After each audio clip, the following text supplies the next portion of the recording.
ছন্দে ছন্দে হিসাব বিজ্ঞান অর্জন করি প্রকৃত জ্ঞান। ব্যয় সম্পদ আদায় চিনতে পারলে কে ঠেকায়। হিসাব বিজ্ঞানের প্রিয় শিক্ষার্থী বন্ধুরা, আশা করি সকলেই ভালো আছো তোমরা। হিসাব বিজ্ঞানের প্রকৃত বিশুদ্ধ জ্ঞানের জগতে আমি রিয়াজউদ্দিন তোমাদের সবাইকে জানাই সুস্বাগতম। প্রিয় শিক্ষার্থী বন্ধুরা, তোমরা এই ক্লাসটি থেকে শিখতে পারবে সহকারী খতিয়ান বিষয়ক বাস্তবভিত্তিক উদাহরণ সহ বিস্তারিত ব্যাখ্যা বিশ্লেষণ।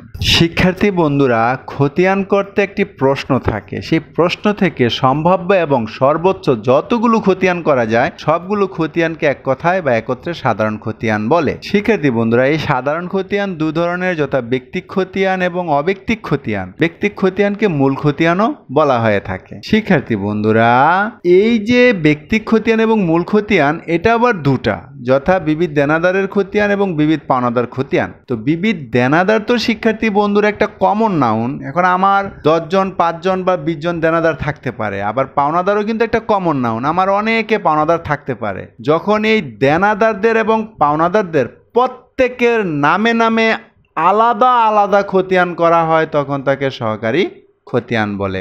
আমাদের আজকে আলোচ্য বিষয় হলো এই সহকারী খতিয়ান। শিক্ষার্থী বন্ধুরা, সহকারী খতিয়ান অনেকগুলো হয়ে থাকে। যদি আমার 20 জন দেনাদার থাকে তাহলে 20টা সহকারী খতিয়ান হবে, আবার যদি আমার 50 জন পাওনাদার থাকে 50টা সহকারী খতিয়ান হবে। যখন দেনাদার এবং পাওনাদারের প্রত্যেকের নামে নামে আমরা খতিয়ান করি, এই খতিয়ানগুলো অনেক হয়ে যায়, বেশি হয়ে যায়, এজন্য আমরা শুধু দেনাদার এবং পাওনাদার নামেই করে থাকি, এজন্য এদেরকে মূল খতিয়ান বলা হয়। চলো বাস্তবভিত্তিক উদাহরণ দেখি, বিষয়টা আরো পরিষ্কার হয়ে যাবে।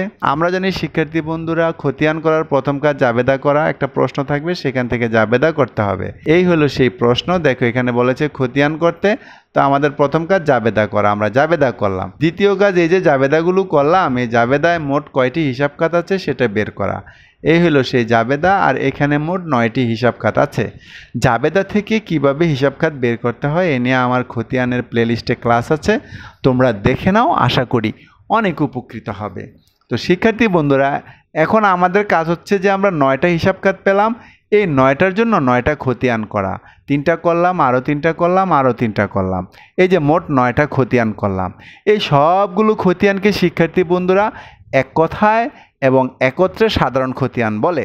তো এই খতিয়ানগুলোর মধ্যে দেখো, যেগুলো ব্যক্তি নামের খতিয়ান সেগুলো হবে ব্যক্তি খতিয়ান। যে পাওনাদার এবং দেনাদার, এই দুইটা হলো শিক্ষার্থী বন্ধুরা আমাদের ব্যক্তিক খতিয়ান। যখন আমরা এই পাওনাদার এবং দেনাদারের নামে নামে খতিয়ান করব, সেটা হবে সহকারী খতিয়ান। দেখো শিক্ষার্থী বন্ধুরা, মনে করো আমরা করিমের নামে একটা খতিয়ান করলাম, এটা সহকারী খতিয়ান। আবার মনে করো আমরা রহিমের নামে খতিয়ান করলাম, এটাও একটা সহকারী খতিয়ান। আবার মনে করো আমাদের একজন দেনাদার রায়ান ট্রেডার্সের নামে আমরা খতিয়ান করলাম, এটাও হলো শিক্ষার্থী বন্ধুরা সহকারী খতিয়ান। আবার মনে করো আমরা কাইসার এন্টারপ্রাইজ নামক একজন পাওনাদারের নামে খতিয়ান করলাম। আবার মনে করো আমরা জাইয়ান স্টোর্স, আমাদের একজন দেনাদার, তার নামে একটা খতিয়ান করলাম। আবার মনে করো আপন অ্যান্ড সন্স, আমাদের আরেকজন পাওনাদার, তার নামে আরেকটা খতিয়ান করলাম। এভাবে যখন পাওনাদার দেনাদারদের নামে নামে খতিয়ান করা হবে, তখন শিক্ষার্থী বন্ধুরা সেগুলো হয়ে যাবে সহকারী খতিয়ান। আর যখন নামে নামে না করে শুধু পাওনাদার এবং দেনাদারের নামে খতিয়ান করা হবে, সেটা হবে শিক্ষার্থী বন্ধুরা মূল খতিয়ান বা ব্যক্তিক খতিয়ান।